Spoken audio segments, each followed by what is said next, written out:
To the January 26th, 2026 regular council meeting. I'd like to start by recognizing that we are gathering and governing on the unceded traditional territory of the Comox Nation, and we are grateful for their stewardship of this land since time immemorial. Could I have a motion to approve the agenda, please? So moved. Second. Thank you. All in favor? And there are minutes from regular council January 12th to adopt. Move the minutes. Second. Thank you. All in favor? That is carried as well. And correspondence from Comox Valley RCMP for their new detachment build. And we did have a presentation from, not a presentation, a conversation with Inspector Scott Mercer in our committee the whole meeting. So we are all now familiar with the desperate state of the current detachment and their need for a new one.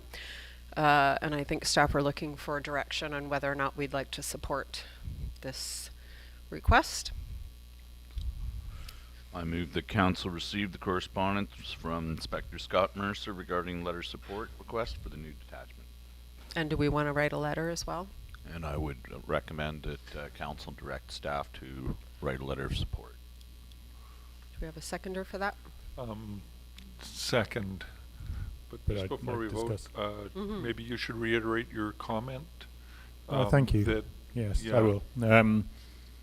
I absolutely understand the need for a new detachment building. That building is old. It is almost as leaky as our council chamber, and other problems. It's also going to be really expensive, and it looks like a cost that will fall in many ways. Well, in numerous sort of ways and fashions, will come to fall heavily on the taxpayers of this valley. So I really support an exploration of what that means, and how expensive it's going to be, and how that will be funded, and how over how many years, and getting closer and closer to some idea of how that's paid for and what burden it means. Because at the moment, I don't know whether it's that's a bit expensive or oh my goodness, that's huge. Okay. So that's my point. Any support that we give is to that direction. And and the reason for supporting this is because I think it's an inevitability with these letters of support from the our local governments and the regional government here. I think it allows them to start exploring other funding streams as well, so that it doesn't fall completely upon the local taxpayers. I think we can look for, with those letters of support, you're able to leverage federal grants should they exist, and provincial grants, things of that nature. So Yeah. it puts us on the radar. Okay, so do we want to amend that motion to say, to include? I think we're directing staff to make the letter, and I think you guys have a fair understanding of.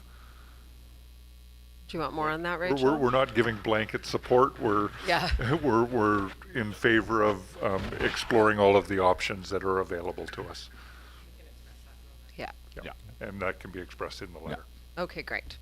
Thank you for that and the discussion. All in favor? And that is carried as well.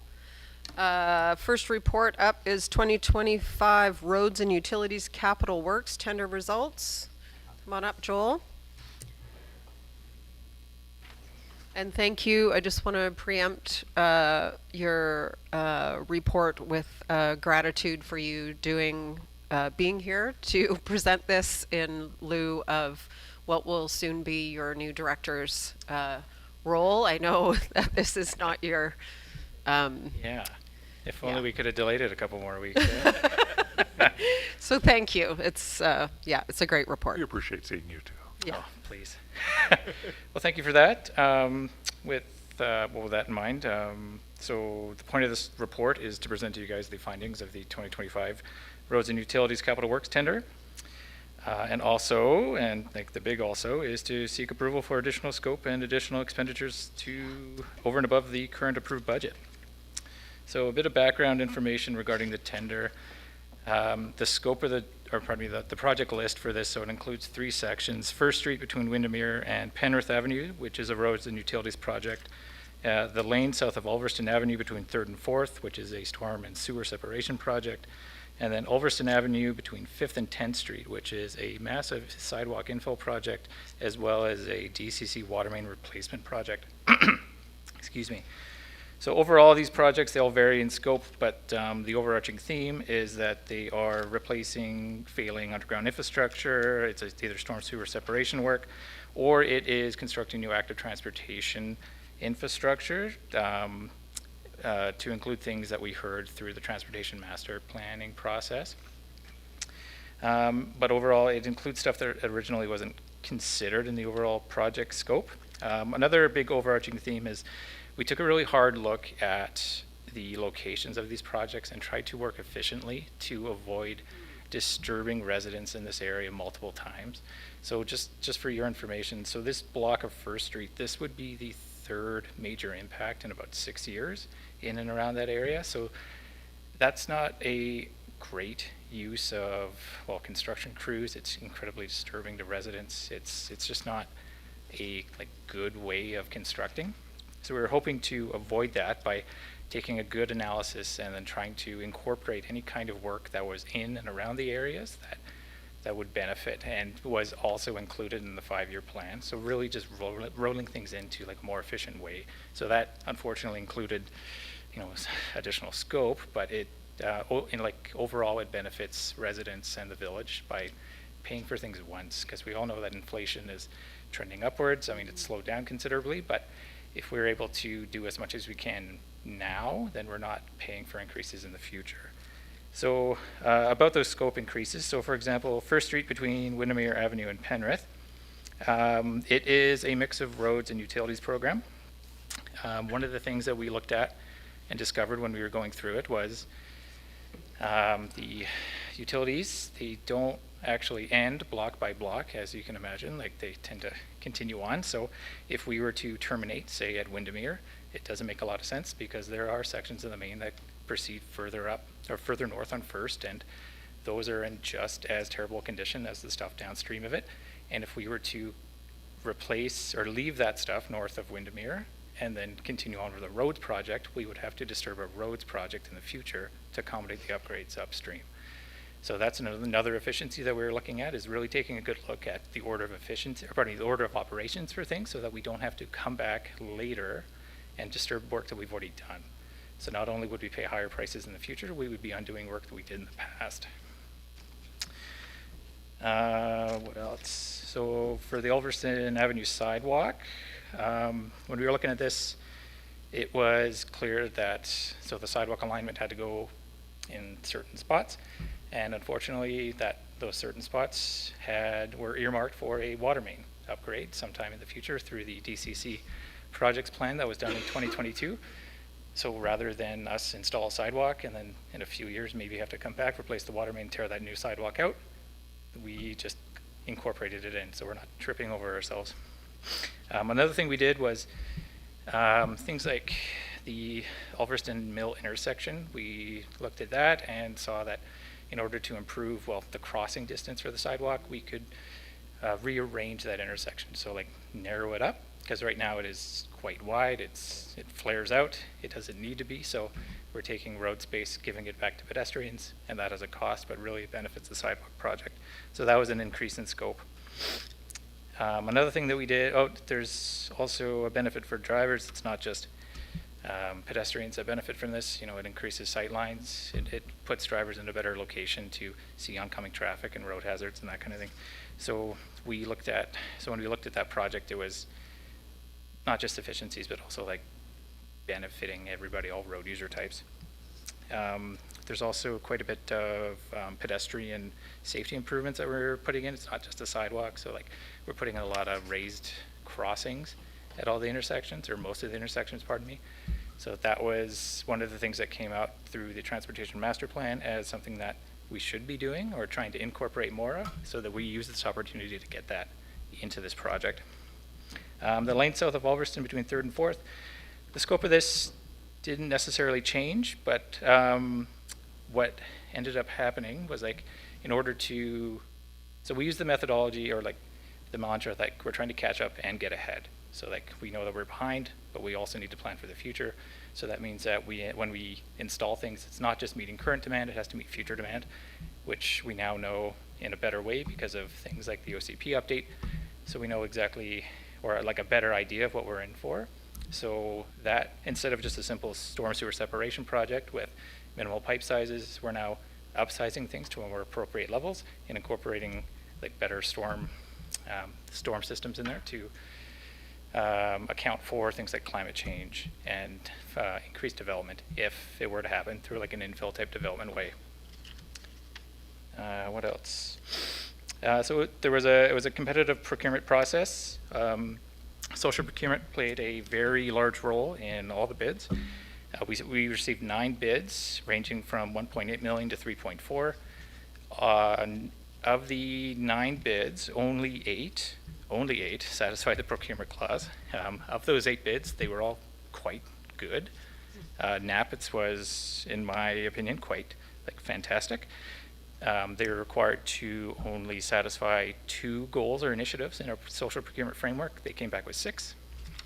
So we're very happy about that. What else is there? Financial implications are in the reports. Thankfully, Annie is here to help answer any questions you guys will have, I'm sure. When it comes to that, grants. So we are still waiting to hear back on the Federal Active Transportation Fund grant program that we applied for in February. Unfortunately, I don't have any information as to the status of that. The federal government is only willing to say that we are still under review, and that's it. Well, at least the program's not closed. Yeah, that's true. ICBC has expressed interest in providing some funds. They won't tell us exactly how much because it's basically we provide them the shovel-ready drawings and they'll come back to us with a number. But for comparison's sake, in 2024, when we did the capital works on Maryport and Silecroft, they gave us around $50,000 for that increased sidewalk. So there is some money potentially on the table still for us to get. So we're looking forward to that. Working with ICBC to firm that up. And then the 5-year plan. So we do have it in our works program this year to really take a good detailed analysis of our 5-year capital works plan and getting quality numbers, like more accurate estimates in there. Because now we have 2 very solid rounds of capital works from very reputable, very like good contractors. So a lot of really good data to provide information and estimates for this 5-year capital plan. So like we're in a good place in order to update this. And yeah, with that in mind, happy to take any questions you have. Thank you, and I was so happy to see the just larger vision of this roads and infrastructure work. I'm not sure we've had that in the past, the bundling of work to make it more efficient. Like we always, of course, did the infrastructure underneath, but like doing the sidewalks at the same time, doing the, like aligning all that with our sort of long-term planning is just really great. Thank you. So thank you for that. Questions, Council? I just have a point of order. Can I, given that I live on First, am I supposed to recuse myself from No. this? Okay, just make The roads are for everybody, Okay. Yeah, no, I realize that. I just even you. Okay. Yeah. Yeah. No. And on that, I know there's nothing that makes people more angry in any municipality than if you do paving and then 4 years later you come and rip it all up. That seems to be one of the most visible things that make people angry. And yeah, thank you for the foresight on all this. Well then, I'd say firstly thanks for the thoughtfulness behind all of this. I really appreciate that professionalism. You did mention exactly that, the resident pieces, and I note, of course, that First ends at Penrith, and Penrith is also on the list for this year. 26. So, Oh yeah, so that this year, pardon me. yeah. Yeah. So, so just any view on how that those 2 projects might connect, dovetail in terms of resident disruption or any sort of piece? I know we haven't been in a position to tender for Penrith yet. So disturbance, how do you mean? Unfortunately, they would be necessarily concurrent projects, so there's a level of disruption there. But like just off the top of my head, if we do tender Penrith within the next couple of months, then we'd be breaking ground sometime in the summer. So like there would be construction projects nearby. It is, I mean, it's not a impossible thing in order to manage 2 concurrent construction projects nearby. In fact, it's probably a better thing to do rather than have Penrith be disturbed this time next year, and then, you know, they have to live with that construction noise immediately adjacent to them. So it's almost like more is better, if that makes any sense. Yeah. Just maybe. destroy one summer and not 2. No, I that was part of what I'm getting at. How we, those 2 things, you know, how we just making sure whatever the right answer is, that the impact on the community is as minimal as we can make it. Yeah. So no, I appreciate that. Thank you. And then I also had a totally separate question. You know, I appreciate and NAPIT's work has always been good, and that they were the lowest cost provider as well as social procurement. Yeah. It's always a question with the lowest cost provider. Why do others think that it's going to cost a fair bit more, and therefore what protections do we have against price escalation within that contract, or change orders, or those sort of other challenges? How firm is that? I can answer that. So there is a $50,000 contingency included in this budget increase. One thing I should mention too is, so the pre-construction work that we did was quite intensive. So we are comfortable with a lower contingency number. So like we tried to eliminate as many variables and unknowns as possible. So like in our tender process, we included things like rock volume, whereas before we said there might be rock here. So like we have a higher degree of, well, information, let's say. So like the numbers that we put in the tender, we are far more confident in. So like, and that provided the opportunity for the contractors to come back with more realistic numbers rather than inflated type numbers. So we've done a lot of work to try to mitigate things like change orders and unknowns. Can I just jump in there too? So the difference in bids and everything is exactly why you want to go out for competitive bids, and so it all depends on. It's not just the cost of doing it for that particular, like it's really to do with that particular company. Like how much mobilization, how does it cost them to do mobilization, where do the people live that, you know, like a lot of these people for this company all live in this area and that kind of thing. So that plays into it. Also, how much work they might have on their plate. Like maybe they anticipated this stuff. They really do like working in Cumberland, right? So maybe they anticipated this was coming. They've done work for us before. They understand what they're doing. And so,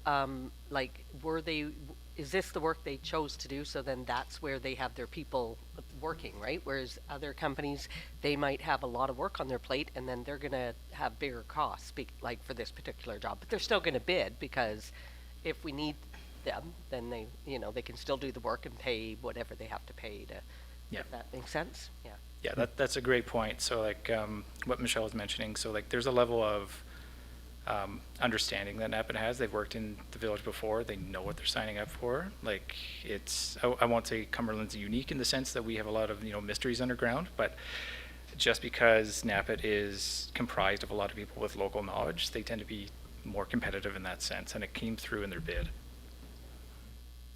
Thanks. Awesome. Any other questions? No, that Okay. answers most of my questions. Thank you. There's a recommendation there. It's long. It's long. I can make it then. I'll do that. The next one's longer. Well, we might not read all of it. Well, I'll recommend that Council approve the award of 2025 Roads and Utilities Capital Works tender to NAPIT Industries in the amount of $1,769,929, excluding GST, and that Council authorise the Chief Administration Officer to execute the contract.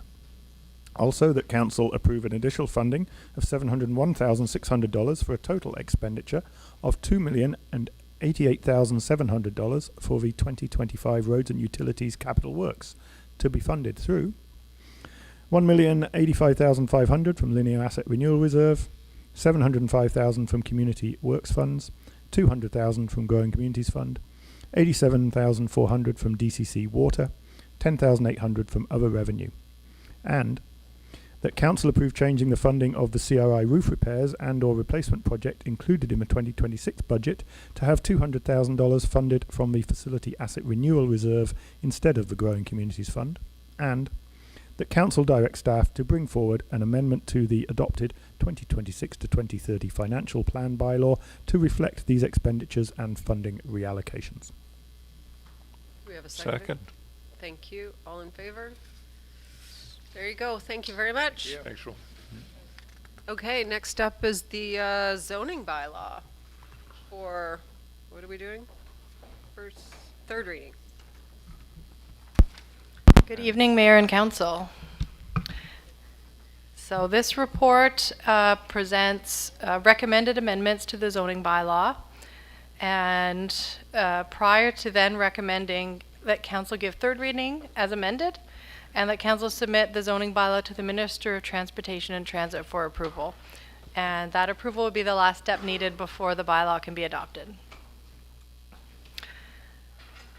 So, the bylaw 1238, the new zoning bylaw, was referred to local governments, First Nations, and senior government agencies for comments following first and second reading.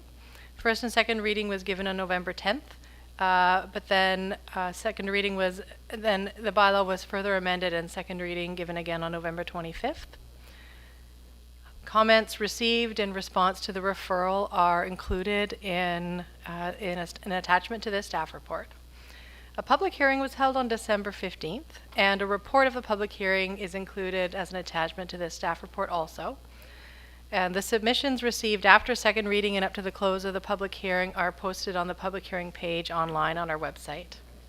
And the submissions from the public and responses from the referral agencies and First Nations are discussed below. And just a little bit of a recap of the community engagement on this project. Between August and October of 2025, the Advisory Planning Commission, Homelessness and Affordable Housing Committee, and the Heritage Committee all provided their input on the zoning bylaw, concepts initially, and then the actual draft in many cases. And the following community events were also held. There was a local development workshop, an in-person open house, a virtual open house as well. And input from the public was sought at these events and on the project webpage. The project webpage included a comment board where numerous comments and questions were submitted and staff responses were posted as well. And the advertising for these events and the opportunity to review and comment on the draft was advertised on social media, Currently Cumberland, the Comox Valley Record, and posters around the village core. And the timing of this project, concurrent with the end stages of the multi-year official community plan review project, allowed the engagement on the zoning bylaw to be on a comparatively compressed schedule. Many of the topics in the OCP have been discussed in the community over the last 3 years and are being implemented through the zoning bylaw. As well, another driver to the timeline of this project is the provincial deadline for the zoning bylaw, for all zoning bylaws, to pre-zone land to meet the 20-year housing needs, and to be done by the end of 2025. We're almost there. Now, the report describes excuse me, the recommendation section lists all of the recommended amendments. So actually, to back up there are 27 amendments recommended to the zoning bylaw. And I know this because the bulleted list went through the alphabet, and then I wasn't sure what was going to happen after Z, but word went to AA. And the reason for these amendments, there's a few. So some are because of the agency and First Nations referral responses we received. Some are from comments from the public leading up to and at the public hearing.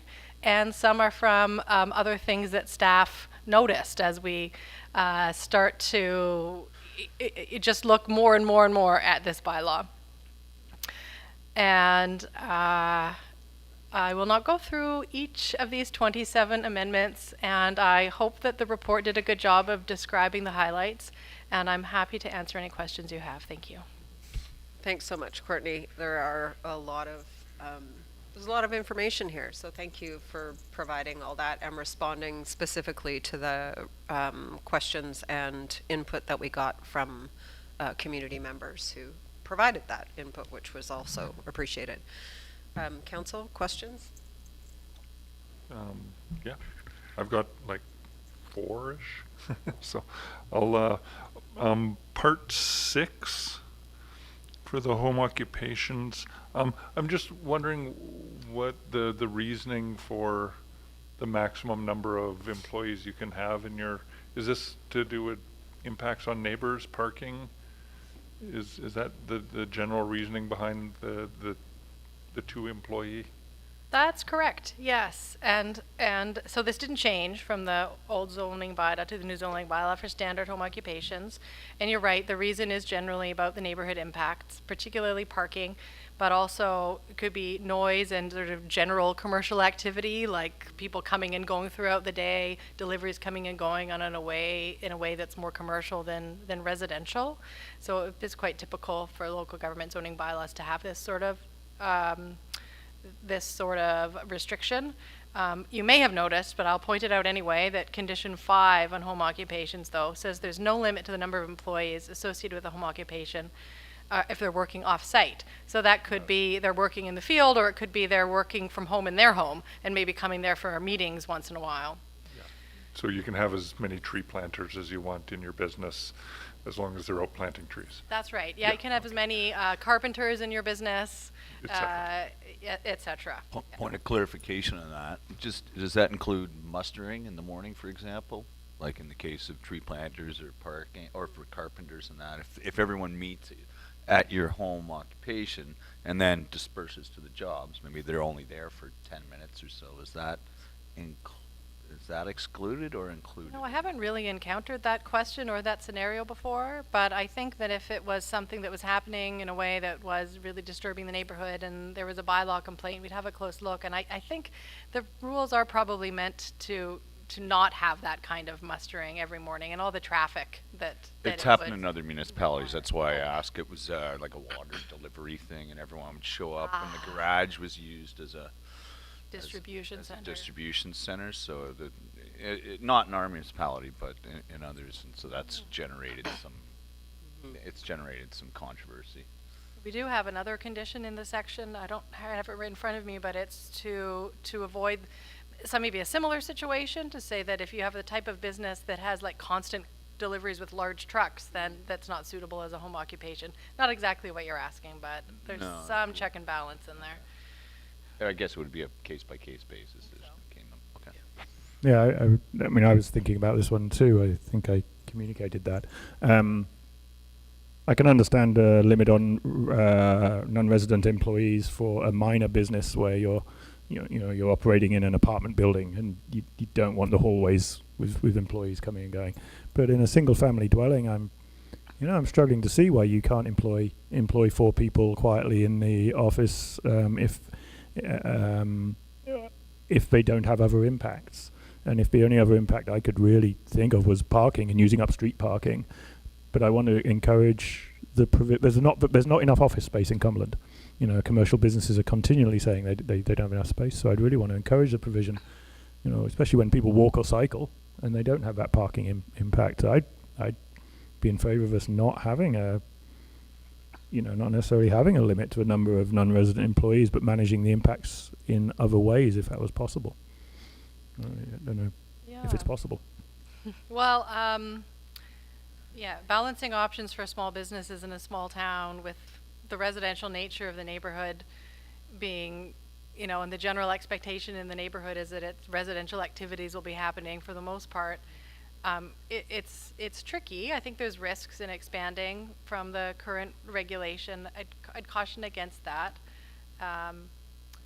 because of the impact that it could have, and I can't see every single business having more than 2 employees actually having a noticeable impact, especially if people aren't driving. But for the businesses that might have an impact, then it gives us a regulatory tool to come in and if there's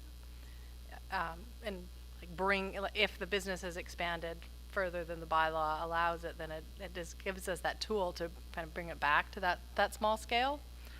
And maybe relatedly, I point out that we have now this neighborhood mixed-use zoning on the Derwent and Penrith, that's outside of the downtown core, where it expands the area where commercial uses are allowed to be mixed with residential in the downtown core. Perhaps that can help with the possibility of some office space. Just if I could note with that, for businesses, maybe it's a home barber shop or something. For those businesses playing by the rules or trying to have a commercial presence, it almost puts them at a disadvantage if they're having to lease commercial space where someone's shielding a rather large operation under someplace. They don't. I mean, that I could see that being the case there, like dog grooming or something like that, where you can do it from home.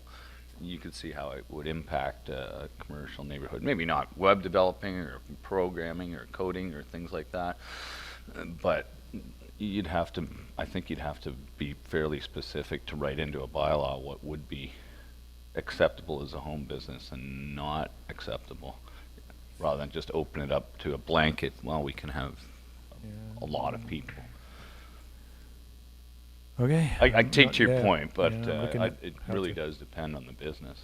It depends on the nuisance impacts anyway. Yeah. I take the point, right? Yeah, and I appreciate the nod to extending the service commercial zone so that we might actually get some more office space and other uses happening in those areas, and also assist those businesses that start at home with 2 employees and then have somewhere to grow to, because right now there's not a lot of places to grow to, like you say. So hopefully that's hint to everybody out there. Go build some service commercial capacity for us. Carry on with my list. Yeah. Everybody's favorite topic, bicycle parking. I'm just looking at the recommendations and the notes you've made on bicycle parking. I was a bit confused by one of them, where you said that the requirement for toilet, sink, shower, and locker does not apply to dwelling units, hostels, hotels, and motels. Is that, or is it doesn't apply to dwelling units, but it does apply to hostels, hotels, and motels? I'm It doesn't apply to any of them, with the idea that there's showers and washrooms associated with that use that you would use anyway. I see, because you would just go upstairs and use your own Yes. shower and things like that. Yep. Okay, so then if a larger business, say somebody opens a very large business out in the industrial lands, they're going to have to provide a shower facility if the number of bicycle parking spaces requires it? That's correct. Yes, you have to, once you're that larger employer. Yeah, and for example, in the village office, we have a shower that can be used by bicycle commuters too. It's a good amenity for employees, encourages cycling. Okay. Can I add to, are you still on bicycle parking? I am, but Okay, carry on. I have a question on that. Me too. Okay, good. then the next bit is, so these places though,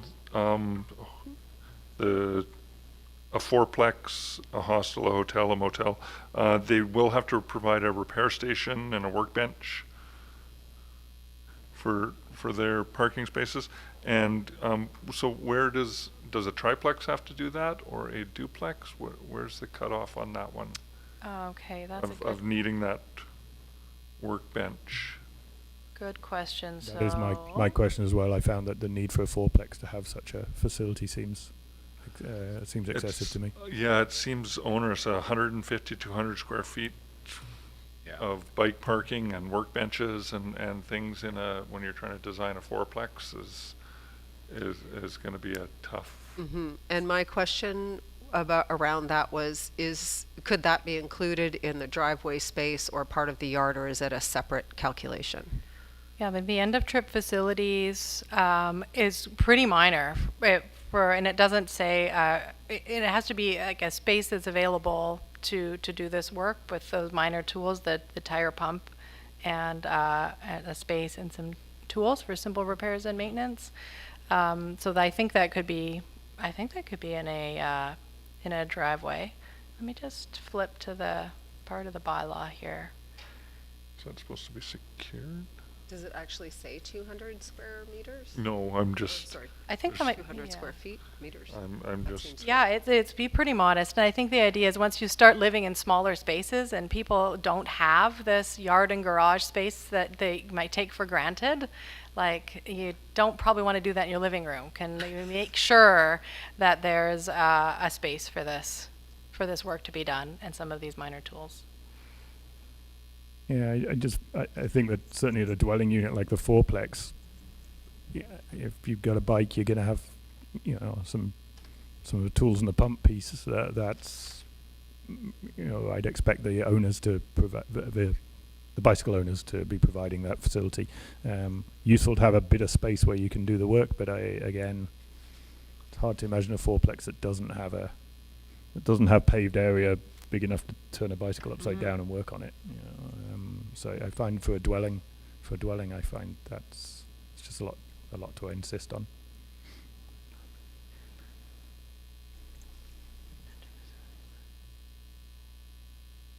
I mean, something that could be done is to adjust the threshold. So would it apply at 5 units perhaps, and then, Or even allow it to be, Done. like, not have a space requirement, but allow them to include it as part of the parking area or other amenity areas. Is that possible? Easier? Potentially? I'm just looking at the definition of end-of-trip facilities here. Yeah, it does not, it doesn't say how big they have to be or where they have to be. It just identifies the characteristics, meaning, in this case, the bicycle repair station. So that would mean like something, I guess, that's big enough for a person and a bicycle, Yeah. including tools for bikes, commercial grade tire pump, and dedicated area to undertake. Okay, so dedicated area. So if it was in a driveway, it would have to be available even if cars were in the driveway. So in some ways it has to be a dedicated area, but it probably doesn't have to be much bigger than A bicycle and the person. than a bicycle and a person Yeah. and the I tools. think it's fine without, I But- mean, my opinion is it's fine if there's no we're not subscribing how big the area has to be. It just has to be enough to flip your bike over and. but on page 79 of the bylaw, I'm not sure, page 126 of 372, location must be located inside a building or within a secure weather-protected dedicated facility. Can you say what section that is? Is it one of the This tables? is page 126 of 372 or page 79 of the bylaw. Okay. Table 9.5, 4. 9.54. And this is the So this is long-term bicycle location. parking? Okay, so this isn't the end-of-trip facility then. This is the long-term bicycle parking. Okay, so Yes. then they need to provide space, so if you build a fourplex, you Yeah. need 6 spaces? And those must be in a secured place?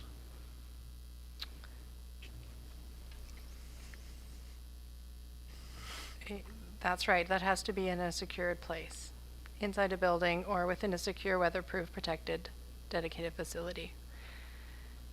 Otherwise, So again, the idea, so it's not requiring you to bring your bicycle into your unit, Yeah. into your dwelling unit. 0.8, and yeah, and that's still gonna be close to 100 and some square feet. 1.5. Trying to convert my meters to my things. But I'm not understanding where else that would be. Like these bicycles are worth like $5,000, Yeah, $6,000, yeah. $10,000. You're not going to leave it outside. Like there has to be a space for bicycles. Like I get that it's onerous and it's, but that's just Yeah. where we live. I mean, there's 6 bicycles in my basement. Like I don't know how do we do that, with apartments or Yeah. fourplexes or. We took a really close look at this, and as you can see, we did make some adjustments For example, no longer requiring the automatic door Yes, opener that's for that- basically a fourplex and Yeah, and that's fewer. very good. Glad to I see think that. that made a lot of sense to make that change, but yeah, otherwise it seems like, and then it's you, and also if there's garages associated with each dwelling, you don't need any of this. Yeah, So okay. yeah, really to help limit these impacts of densifying, yeah, exactly, have a space to put these bicycles that's not outside. Okay. And on the lift mechanisms, are they only required for the oversized bikes, like the electric bikes, a lift assist? No, for all of they them? would be required for all of them, but it's not like always required. So Oh, okay. it's if you want to have wall-mounted racks, that's optional. I mean, it would save some space. So you can have wall-mounted racks, but only and then 70% of those that you choose to have to be lift assisted. Okay. Yeah, I Thank you. you know, I like that change. I've just come back from England. You know, along the station are multiple wall-mounted racks, and the ones that are up high are all spring-assisted, because of course you pull it down, put your bike on it, and it helps you push your bike up. It makes it's everywhere. It's a Something common like thing. a garage door spring. Yeah, Yeah. it's super common. I still want to go back to. I just can't see requiring a fourplex to put out tools and a pump and everything for a dwelling. Just doesn't. I just don't know how to adjust. I don't know if council would support an adjustment to that moves that requirement out of a fourplex and into the sort of larger apartment dwellings. And each person has their own bike tools, which they're going to have anyway. You got a Yeah. you got a $5,000 bike, you're gonna have a pump. Yeah, Yeah. I can work with that. I'd support moving that out. Yeah. Yeah. Well, I'd like to move that we. Can we wait Yeah. for just on Yeah. that? I wonder if it's easier if there's or maybe it's more, maybe I'm complicating it, but depending on the size of the dwelling, I think is the tipping point for the need to have this other stuff, not the tools maybe necessarily. Is that all you're considering, is just moving the tools? It's like Yeah. insisting on all those those pieces just seems to, it's certainly provoked a reaction in public response to that, and it does for me too. But yeah, the sort of you need to provide a sink and a shower for non-dwelling, absolutely. But it's just that. So, Tools. tools, Okay. pump, and we're supplying a bicycle repair station for a fourplex. Well, a bicycle repair station's different than the tools. The bicycle repair station is the spot to flip your bike over and do the work. Yeah. I also can't imagine a design that doesn't have somewhere on the pathway up to the front door where you could do that, and your housemates or your dwelling mates sort of walk around you while you're fixing your flat. I don't know. Yeah. Yeah, somewhere in front of the bicycle storage area. Yeah, there's got to be some room there. Yeah. Yeah. So it's the dedicated area and the tools that I just don't see as necessary for a dwelling unit of that size. Okay, make the motion then. Okay. May I ask a couple of questions? Just thinking, so the mechanics of doing this. So this would be amending table 9.62 and a trip facility requirements. And the way this is designed, so it's just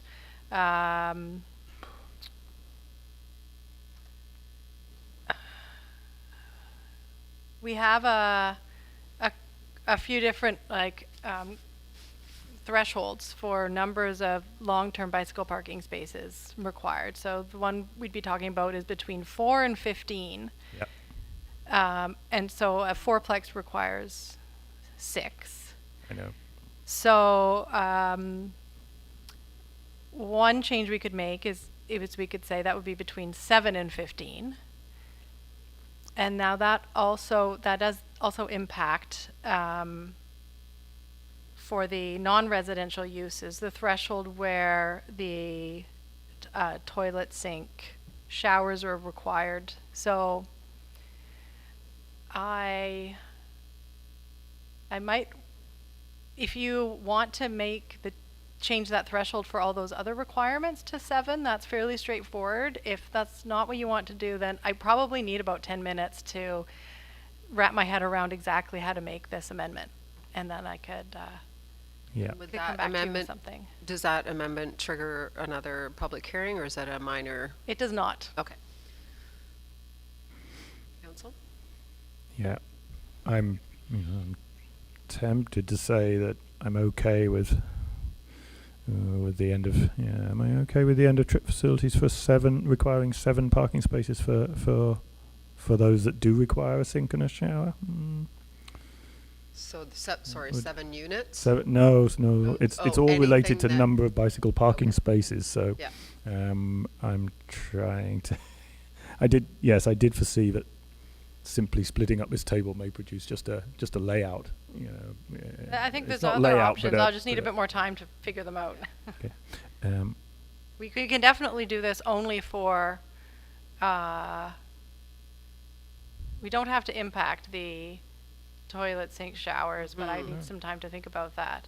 okay. And also maybe just something to think about, maybe it doesn't change your minds, but we're not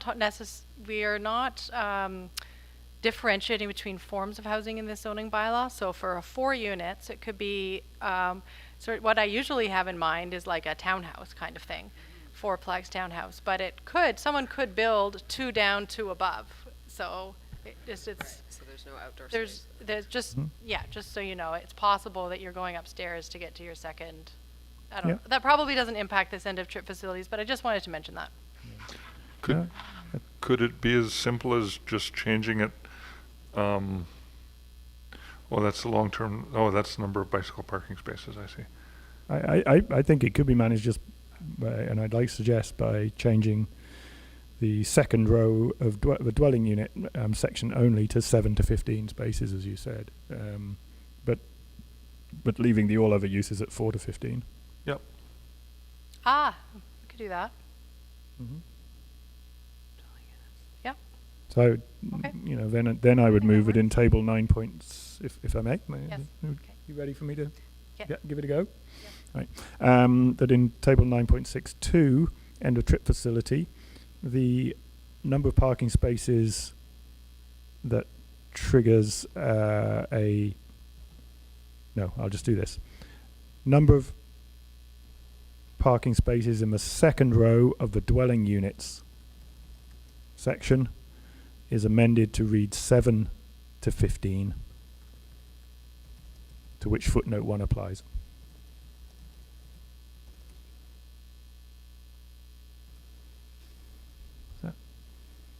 Great. Did that Second. capture it? That works. Okay. Okay. Rachel, you got that? Okay. Okay, and all in favor, sorry, who seconded? Councillor Brecky? Okay, all in favor? Thanks, nice work on the fly there, Council. Okay. And Courtney? Okay, thanks. That's great. Okay, is that bicycle parking? Or any more on bicycle parking? Alrighty, onward.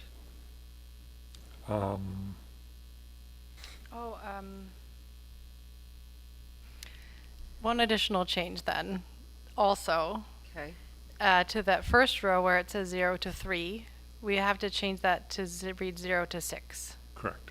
Yes. okay, And we have to be that specific at this stage of the game. okay, So, do you just want a separate motion? yeah. Or, yeah, probably simpler. Yeah. Subsequent to the motion above, I move that row 1 of table 9.6.2 is amended to read 0 to 6 instead of 0 to 3. Great. Seconder, Second. all in favor of that one? Thank you. Great. Nice. Thanks. Okay. Now onward. Mine is just my last one.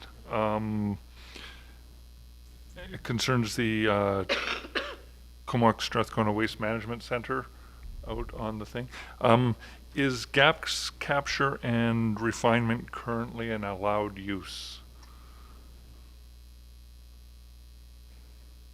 I didn't, the CVRD has got an agreement with Fortis Yeah. at this point to sell landfill gas. Yeah, Are they going to have to come for a rezoning or a zoning amendment? no, that would be an allowed use under the landfill, under the refuse industrial zone. It is currently an allowed use? Yeah. Okay, super. That's good to know. Rezonings are always really nice. Okay, next. Pretty much covers me. Yeah, we've covered the ones I wanted to ask in detail about, but I didn't want to sort of let the minimum lot size discussion pass by uncommented. We heard some community feedback on minimum lot size. We have a very detailed expression of staff's view on this, which I really appreciate as well. I didn't find it easy to make a choice about what to bring to this table tonight. But on balance, I decided that I do agree with staff that that a larger minimum lot size is more in line with our requirements and our vision. But that wasn't a straightforward choice, and I really thank everyone for all their work on that. Yeah, I think the critical sort of piece of information is that if we don't allow for that larger lot size, we are we could be seen as being blocking the SHMU legislation that allows for 4 units per lot, or creating a situation where we're getting 4 units that are way too high for the neighborhood. And so it actually is, I'm not going to say it's out of our control, but in order to accommodate Bill 44, we need lot sizes that allow for 4 dwellings. Otherwise, we're not going to be able to put 4 dwellings on a lot. So, and I just leave it at that. And an additional piece to that is there will be a review of this bylaw as we go forward at some point, and if we're finding that maybe at some point in the future we may need to go to more of a density, so that lots that are 1,200 or 1,200 square meters and not eligible for subdivision, but people would like to put more than 4 units on them. We can look at that kind of a thing down the road as we see how what we've got plays out. Yeah, and I think how it's working as we go forward. Yeah, and I think this is very good feedback for the province as well, for communities like ours that have these varying lot sizes, and how we're supposed to allow for this infill development, and how we have actually been getting very good infill, but we can't fit that same infill on the size lots we have. And so keeping that conversation going with the province, I think, is also really important for us, because it's potentially amendable from their end as well, which would allow us to adjust as we learn from it. If we're not getting any fourplexes, what are we doing? And then we lose the ability to do the infill that we've been doing, then that's good feedback for the province to hear. They want us to meet our housing targets. So I just had one thing related to that. Is just the description on table 10.11, intent of zones, and that's on page 85 of the report, or page 132 of 172 in the agenda. And so when we look at just the wording of the large lot residentials, I think it should, which are larger, not connected to community water or community sewage systems, I think we should put and either not connected to community water and or community sewer systems and or outside of the urban containment boundary, because it looks like it has to satisfy all those. You want it to have both? No, Not either and or? Yeah, because Or some and. places are, there's Right. large lots that are connected to our water, but they're not connected to the To sewer, sewer. I believe, Right. on the not Union Road, yeah, and then also heading out of down Dunsmuir towards Royston. Right. So I think, yeah, I think you should have and or not connected to community water and or community system. So it looks like it has to satisfy all those conditions, but Just a Makes point of sense. clarification, it would be connected to the services or outside the urban containment boundary, is how it's written now. right. Well, it just looks like that they're larger, they're not connected to community water. Well, some are. Yeah, and I think that was the intent with how it's written. It's like, Okay. or they could be connected to services, but they're outside the urban containment boundary. Oh, I Or they see. could not be connected to services and they're inside the urban containment boundary. Or they could be connected to one but not the other. Okay. Maybe I'm just reading that Yeah. wrong. What page is it on again?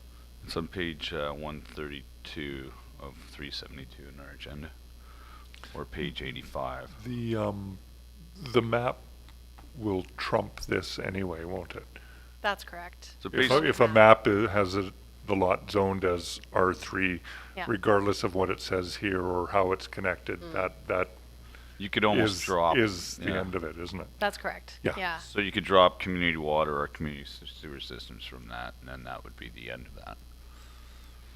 Yeah, but I Sorry. think that's an important clarification as well. Because Yeah. some, like you say, some of those lots do and some of them don't. And Yeah. So Maybe what- I'm just, I don't know. It looks like it just has to satisfy all three, but really it just has to satisfy the last one. It actually just has to be on the map. Yeah, I appreciate where you're going here If with it's it. on, Yeah. if it's on the map, that's what it is. Yeah, I appreciate where you're going here with an attempt for clarity. I feel that because this section is not effectively going to be legal language, is that it's just a description. yes, it's not a definition that's going to be used in a legal context, then I'm comfortable with leaving the Okay. intent with that vague, Yep. slight I don't vagueness. want to be pedantic. I just okay. I removed my my suggestion. Okay. Anything else? Amazing job. Thank you. Thank you. Oh, sorry. I have one more Oh, thing. there we go. The Comox First Nation referral around indigenous plants. I thought we already required like drought tolerant native species and or native species or something. Was that not already in play or? We certainly talk about drought tolerant, but we do not use the term indigenous plants. Yeah, so we certainly encourage the drought tolerant. Okay, so we just need to develop a list of what sort of Yeah. indigenous plants we might want to include in this zone. Yeah. Okay. Well, and in my opinion, it would fit really well in the urban forest management plan. Yeah. The next time that's updated, the urban forest management plan has a whole section on Comox First Nation and explaining the history and connection to the land, but then doesn't also talk at all about indigenous plants.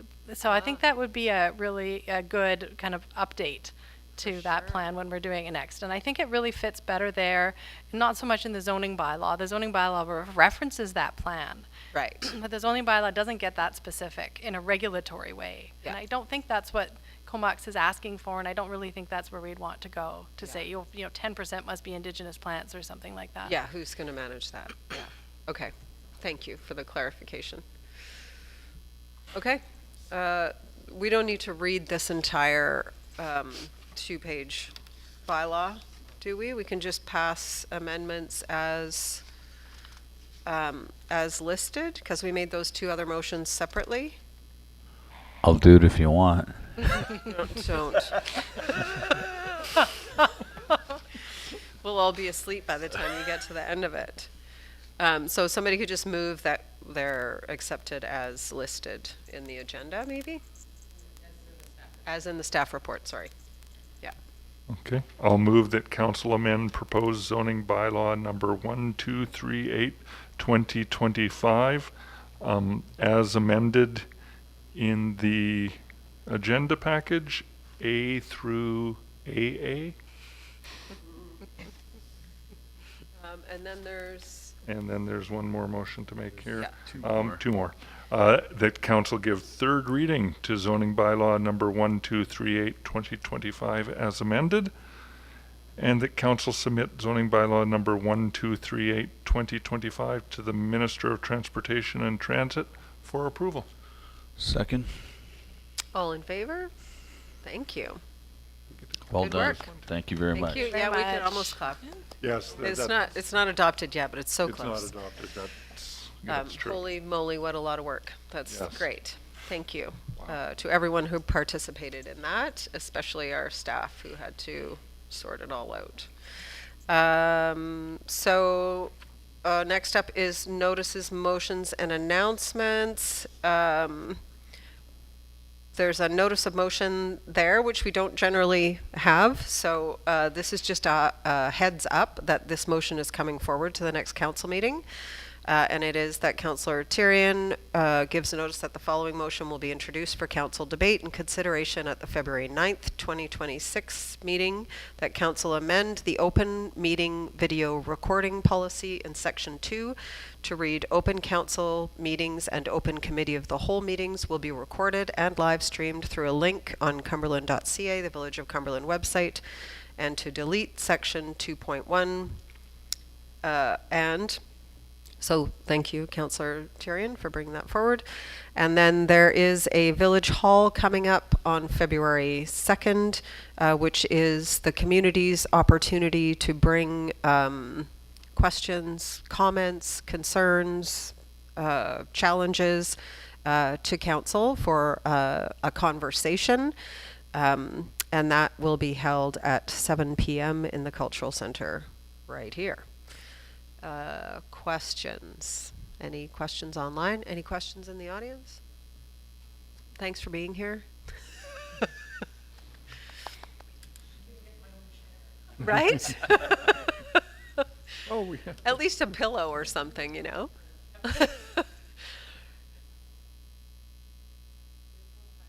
Okay. Oh, good. Sounds challenging. Regarding, it's a public question on the zoning bylaw, for which Okay. we've had a public hearing. Yeah. So if Courtney would consider it. Courtney, can you Con- come answer the context. question? I have to stand it.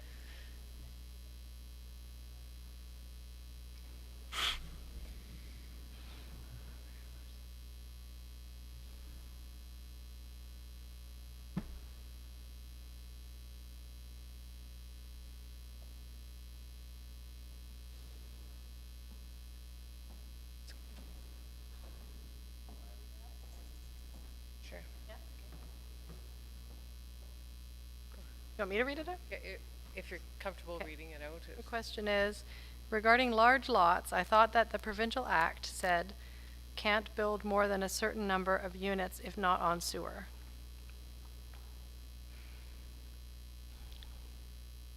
I don't think it's, you can't. I think the requirement, you can correct me, I think the requirement is that if you're connected to all the services, then SHMU and all the other things that go along with the legislation for the Bill 44, then you shall.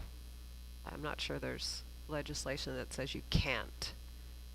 Yeah, I would think that if you're not on sewer, then you're on site wastewater disposal, and usually there are health regulations as to how many, what size of Dwellings, lot yeah. you need to be able to do on site, and how many dwellings you can have. I'm not quite sure how else to answer that. Yeah, me neither. Anybody else want to weigh in on that? I'm not aware of a you can't situation in legislation, in that legislation for large lots. Yeah, as far as I know, Hopefully that helps. it's actually a number of bedrooms that you're allowed once the On septic. yeah, Yeah. when you get your septic permit, it will be for a number of bedrooms, Yeah, and yeah. yeah. And is large lot defined in any legislation outside Yeah. of our outside Yeah, of what does ours? that even mean? Large lot. I don't think. I don't know where that definition comes from either. Oh, our Outside of our zoning. Yeah. Well, for our zoning, yeah, but Yeah. they're talking about the provincial legislation. Yeah. So sorry if we couldn't answer your question. If you're listening to us online, you feel free to provide clarification and resend the question to info at, and we'll try again. Any others? Okay, so. I'll move that thank you. council close the meeting to the public pursuant to section 90 of the community charter to consider 2D, a matter that under another enactment is such that the public must be excluded from the meeting. Second. All in favor of going to closed? Thank you. We are closed.